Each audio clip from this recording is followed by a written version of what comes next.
I'd like to introduce Dr. Eliza Bora. And for all these speakers that got well-qualified biographies, I just won't read them. So you can read them, or you can go online. You can go online and see these presentations when they're over. But we consider Dr. Bora one of our allies. She has been helping us to help veterans for a long time, from her evaluation work with the MVPN to the Veteran Spouse Network, some of whose dollars are powering this day right here. We owe and appreciate Dr. Eliza Bora and her husband, who ran the ICE side at Fort Hood, as I was leaving there. So this is a family that's invested in taking good care of veterans, and I'm happy to introduce her to you to learn about the Veteran Spouse Network.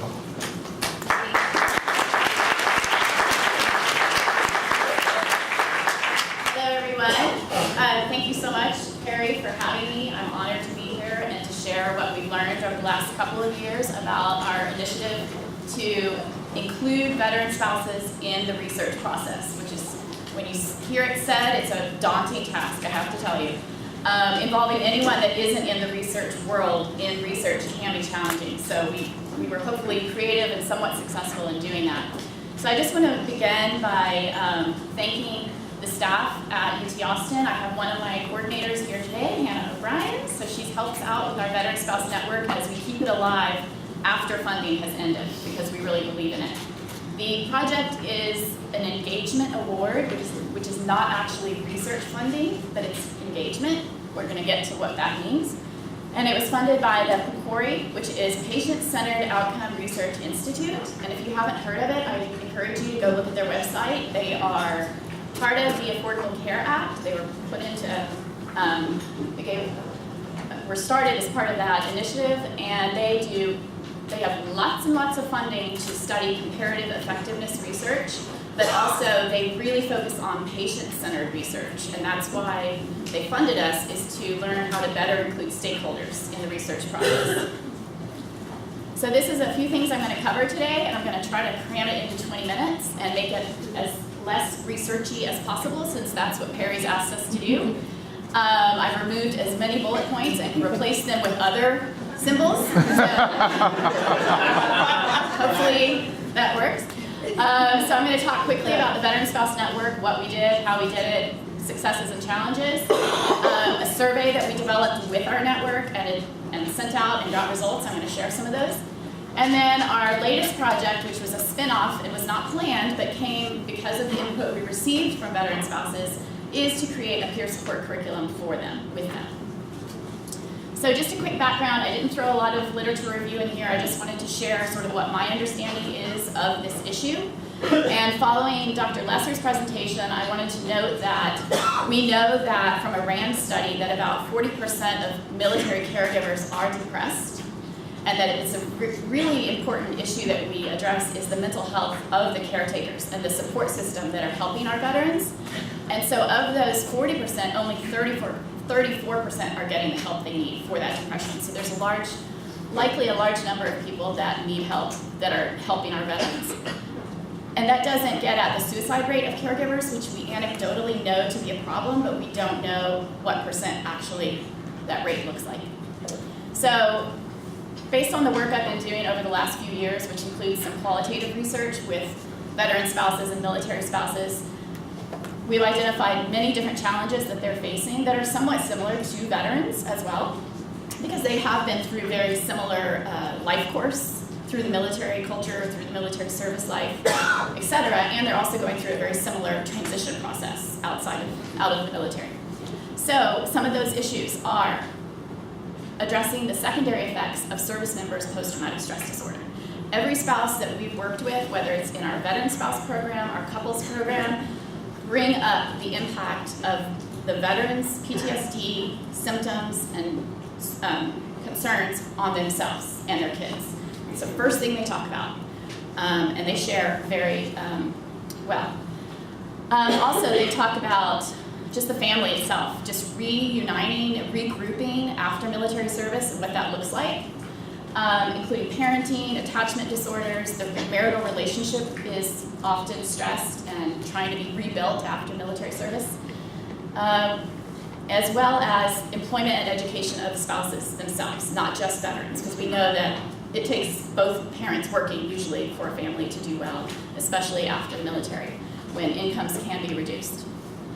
So my purpose, a lot of my research is focused on identifying effective programming, evaluating it, conducting research so that we can identify the best supports. So I want to quickly talk about, I think I gotta go here first, thanking all of our partners that have been a part of helping us build the Veteran Spouse Network. Perry was mentioning a second ago how TexVet's and Jonathan Leipzigo helped us immensely by building a website for the Veteran Spouse Network that was housed on TexVet. And so that partnership really helped launch us and showed the value and importance of the work we were doing. And we were able to cross-reference all the resources that they catalog on their website and tag them as family-centric or veteran spouse-centric, which was a new thing that Perry and his team were able to do because we partnered. So we were able to contribute any resources that we identified in the communities we were serving to become part of that TexVet service catalog. So that's fantastic. Quick story, MVPN helped launch this project because I got to work with that crew, Sean, Tim, and everyone over there back in 2015. And the origin of the Veteran Spouse Network is I was helping with a statewide evaluation to understand what was going on with MVPN. And as we were doing focus groups, spouses were showing up, which was interesting. And you know, spouses, they like to share what they think and give input, but they were there as supports for their veterans in the peer support network. But what they told us time and time again across the state was, this is wonderful, we support peer support for the veterans, but we need something. We're struggling, we need help too. So when I heard that, I decided to write a grant to PCORI, and that's where this all started. So all of these other partners have been a huge support to us, and I didn't mention one that I want to shout out is to Marriage Management, to Bob and Barbara Zielinski, because they helped us put on,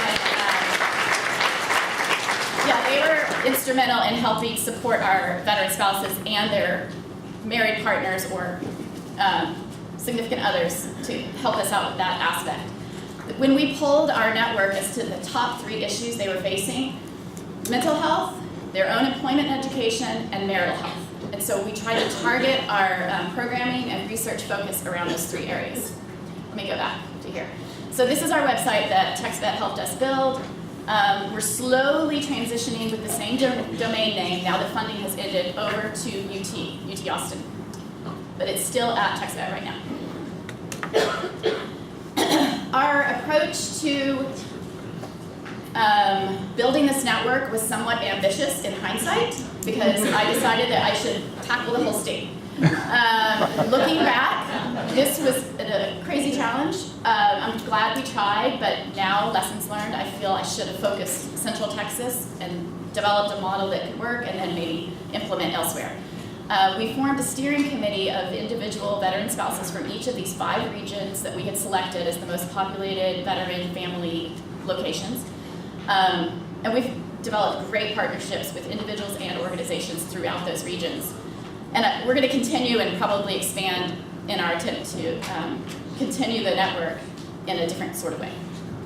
But part of our recruitment was partnering with the Cohen Veteran Network clinics, where we felt to get spouses in the door, it was going to involve something a really great incentive. So we made a day of self-care for them, and we had vendors volunteer their time and resources to come in and offer different resume workshop.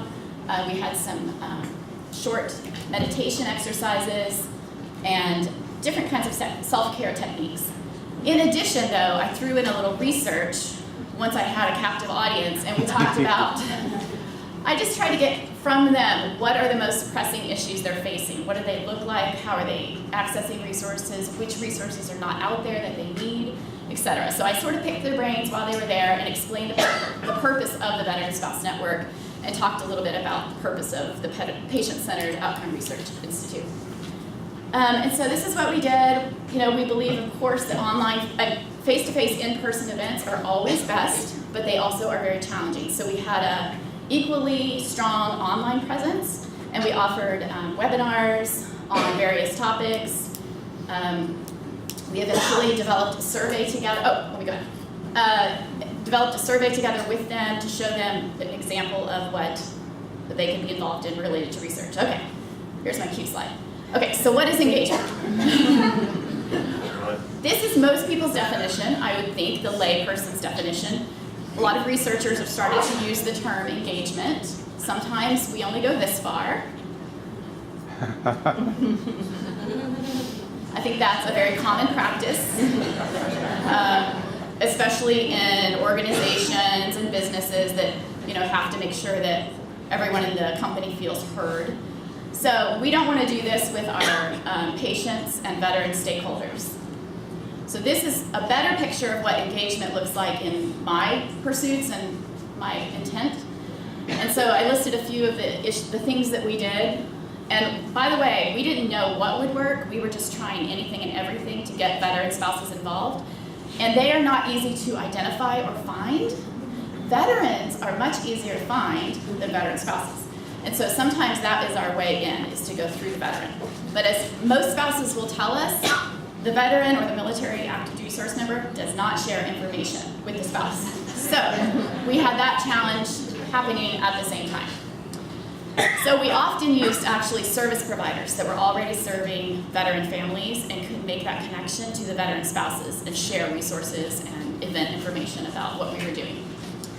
So this is just some of the other things that we worked on. We pulled the network through Facebook, webinars. We didn't have a large turnout at webinars, but we tried.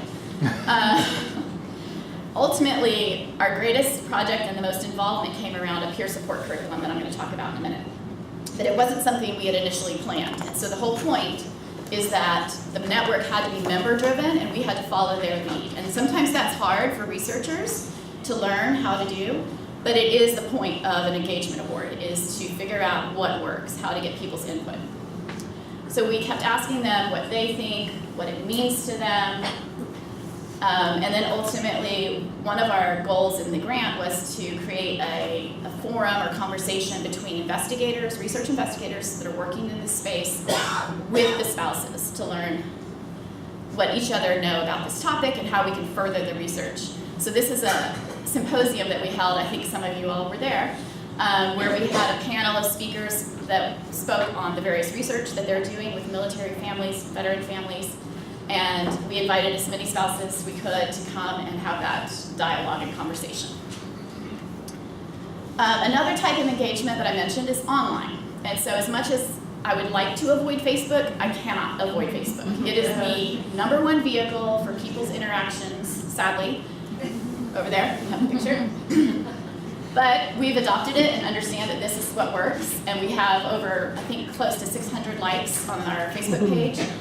And what it's become now that originally we used it for polling, for sending out surveys, for getting feedback on things. But now we are primarily focused on sharing examples of research activities that the spouses and their networks can get involved in, which is taking surveys, which sounds kind of boring, but it's really important for them to share their perspectives in research that's going on about military and veteran families. So here's 2 examples that partners that we're working with that we're pushing out their research. So as I mentioned, the network helped develop a survey of employment and higher education among veteran spouses in Texas. So the way we did that is we took all the topics that they've been talking about, we tried to frame them, and then we started building questions and sent them out for revision to our steering committee as well as other members. The only way we could really survey, even though I struggled with this, was a snowball sampling approach, which is basically one person gets it, takes it, and decides, oh, I know 5 friends that I'm going to send this to on Facebook, maybe they'll take it, and it just builds and builds, and that's what we call snowball in research. Pretty simple. Ideally, I had wanted to go through an actual sampling frame of veterans that we identified through the state, but that didn't work out, and so this is what we did. But we did get 97 spouses to respond, mostly female, around 34 years old, mostly married, somewhat employed, 68%. Interestingly, many were, almost a third were dual military, so both the spouse and the service member serving. And then we had mostly an Army representation, some diversity, and then most, or 60% had children. This is one of those where you can respond to any that apply to you, so there's more than 97 because some were dual. But these are the things we covered. It's pretty descriptive as an initial study in this area with Texas spouses, so we didn't get too fancy, but we just want to know what their current education was, employment, relocation, impact of that, and then the type of pursuit of degrees during and after service. So I think this is very encouraging that we have and I've heard this in the literature as well, that most military spouses are pretty well educated. They pursue degrees, they're very motivated, whether that's through online degrees or patching a bunch of credits together across military installations with different community colleges or four-year degree colleges. So we have a pretty highly educated group of people. We've had lots of relocation, although the average for our sample was only about 3.5 times that they moved. But as you can see, it varies quite a lot. The most common number of moves was 2 for 15 people. But we also asked in the survey for them to describe their experiences in a written form with a large text essay box. And so we've had lots of great quotes to share. We're going to be working on a manuscript to really publish these findings. So one of them said, I've had to lose out on many promotion opportunities. I have to start from the bottom everywhere I go. I just work my way back up, only to get orders again, which is a very common experience. When did they get their degrees? The majority are during. And this surprised me because I had heard from many that they had to wait until after the service was over to really have a stable environment to actually get the degree done. And many did them before. And then interestingly, these two charts kind of mimic each other. So there's a good number, as we know, of military spouses that are pursuing online degrees because it does make life easier if you can just keep that process going everywhere you move, if you're with one online institution. How many? 21%, this is a little complicated, but 21% are currently pursuing higher education. And given that Texas has the Hazelwood Act, let me go there. Oh, I'll get there in a minute, sorry. We asked about how they perceive the availability of both educational support programs and employment support programs in Texas. And as you can see, the positive responses on the end, so they're the pretty low, 15 have positive responses, but a good 30 didn't respond because they may not have any experience looking for those types of support programs. There's definitely room to improve. Hazelwood Act. So I was interested to know how many have actually pursued this, and a small, we only had 20 that were actively pursuing higher ed now, but only 4 have used that act, which is interesting and definitely worth looking into why we can better support that. And then just looking at things that we hear about with military moves. So there were, on average, 2 moves per respondent that forced them to resign from a job in their prior military assignment. But many, 22, so about 20%, had none. None of their moves forced them to resign. So looking at the number of jobs, we hear about that as they move around the country. They're getting a new job at every location. The average was 4. The most common was only 1. And we have some other slides I didn't bring today, but this looks at the decline across the number of duty stations over time in the number that are looking for employment and finding employment and length of time to find employment. Because if y'all have heard, sometimes employers, let's see what the right word is, they may not choose to hire military spouses because they know they're going to leave soon. And so they even ask, are you part of that? I don't, and we've heard lots of quotes from people that it's pretty harsh in the way the employers address that issue and they choose not to hire them.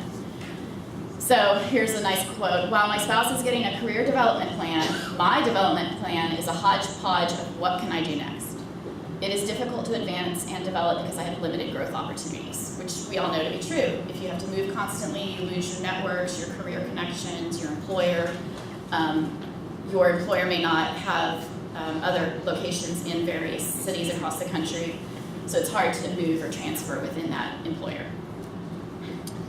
I looked at how these moves may have affected their prior employment.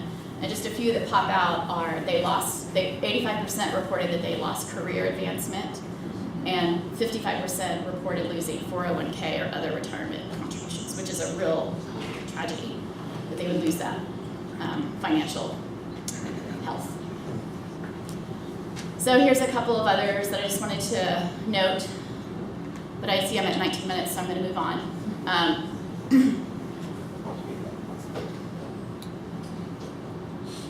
So this is similar to the feelings about education support, that the employment support for veteran spouses is not great, could be better. I'm going to move on to here. So basically what we're finding, and we haven't really analyzed all this data in a more sophisticated way, that was mostly descriptive statistics, but we want to better understand what we can do to improve the situation for veteran spouses in Texas around employment support and education support. Because I think it's pretty clear that if we support spouses, we're also supporting the veterans and their families. We know social support for individuals struggling with psychological health issues is essential to their wellness, and so if we're helping those caregivers, they can better support the veteran himself or herself. So I just want to mention this project before I end. This was the one we didn't plan, but it makes perfect sense because I started with the 2015 evaluation of Military Veteran Peer Network, which is a peer support program, and we came full circle to really hearing from our network that, hey, this is what we need. And so we formed focus groups and brought them to Austin and picked their brains again to try to figure out what that should look like. And so this is how it's designed. We think 2 co-leaders make sense, weekly sessions. We're going to provide heavy technical assistance to get them going, whether it's logistics or processing what's going on in the group. And we're looking to pilot it very soon and evaluate it. And here's a quote from one of our focus group members. You know, the men of the 191 all had good jobs, good families. You see them and say they are perfectly healthy. But you get the women together and talking, and we all experience these episodes, and we all are trying to put them back together every time they sink down or get depressed or get aggravated. Being involved with the 191, which was her husband's unit, was really a learning experience for me. So that was a Vietnam-era spouse that was involved with us. These are the session topics that our spouses have helped identify, and we've built curriculum around. Sharing our stories, which is really important to just share and connect and recognize they're not alone and that they have very strong peers that have very similar experiences as they have. Focusing on self-care, we think that's essential, and we want to prioritize that because we know that's important. Lingering effects of service, we love this phrase, and it just kind of encompasses all that stuff that they now recognize in their lives and in their families as coming from military service. And once they realize it, it's really helpful. They can kind of say, oh, okay, that is something that happened as a result of our service, but now we're going to tackle it and address it and not just ignore it. Their own education, career, and personal goals, we're going to really focus on that. Then we get a little deeper, because usually this is what's going on in their lives, is addressing trauma, PTSD, TBI that's going on with their veteran loved one or even themselves, and how to work through that. And then helping your spouse get help, that's hard, but we need to tackle that. Caregiving, what does that look like? Their own relationship, their kids, the system. The system needs, you have to have certain skills to get what you need. And then finances are always important. So basically, she says, in the middle of all of this, being able to talk to people who also lived this life and went through what I went through, that provides a lot of healing. It reminds me that you are not crazy, that you are not alone. So we think this is so important just as much for veterans as veteran spouses. And this year, we're looking for funding, if anybody wants to help us out, to pilot these peer support programs across clinics. If any clinics are interested in helping us deliver this sort of care for veteran spouses, please let us know. And thank you all so much for your time.